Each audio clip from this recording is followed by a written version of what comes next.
Jesse waved the bird at my ex, who was too busy lodging his tongue down his dance partner's throat to notice.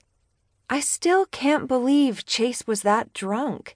I mean, blowing a .2 isn't for the faint of heart, and I don't remember him drinking at a party even once when the rest of us were being rebellious teenagers.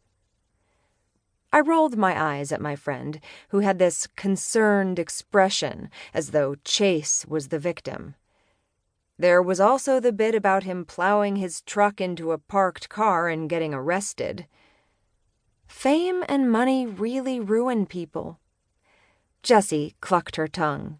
That's why I'm so grateful to live paycheck to paycheck and have good friends who babysit for free at the drop of a hat.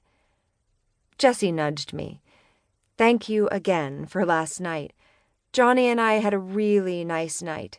Adult conversation, dinner that wasn't some variation of mac and cheese, and I got to wear earrings without fear of having them ripped out by grabby baby hands. They were perfect angels for me, as always.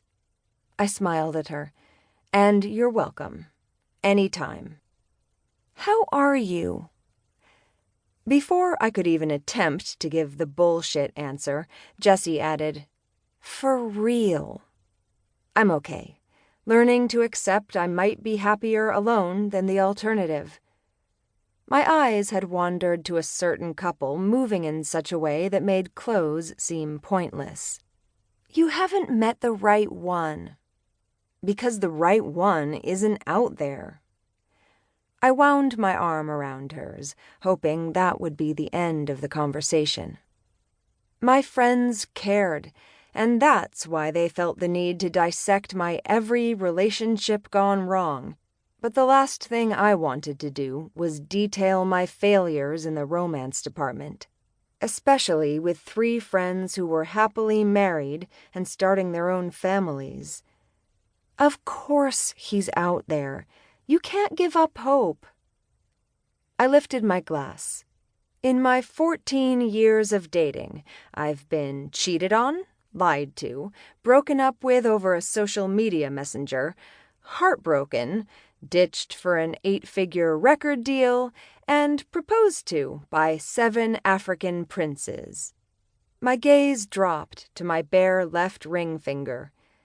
I have just enough hope left to say yes to the next prince who asks for my hand. Jessie shook her head.